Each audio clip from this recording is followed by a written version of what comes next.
సొంత ఊరికి సొంతమయ్యాడే మన హర్ష విహార్.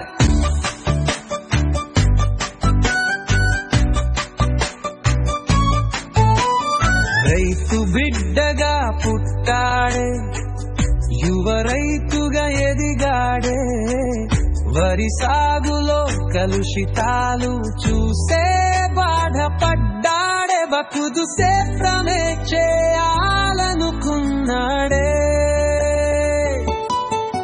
రైతు బిడ్డగా పుట్టాడే యువ రైతుగా ఎదిగాడే వరి సాగులో కలుషితాలు చూసే బాధపడ్డాడే ప్రకృతి సేద్యమే చేయాలనుకున్నాడే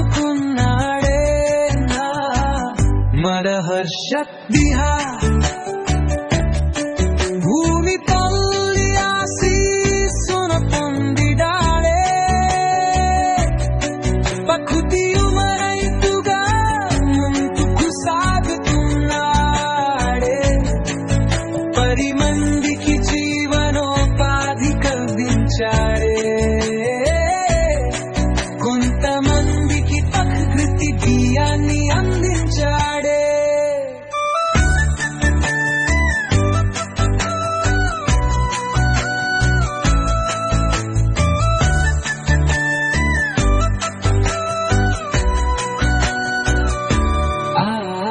భూమి తల్లి ఆశీస్సును పొందినాడే ప్రకృతి రైతుగా ముందుకు సాగుతున్నాడే మన హర్ష విహార్.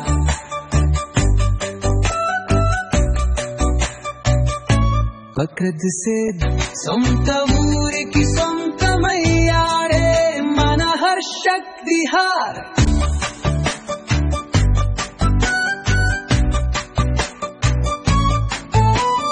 రైతు బిడ్డగా పుట్టాడే యువ రైతుగా ఎదిగాడే వరి సాగులో కలుషితాలు చూసే బాధపడ్డాడే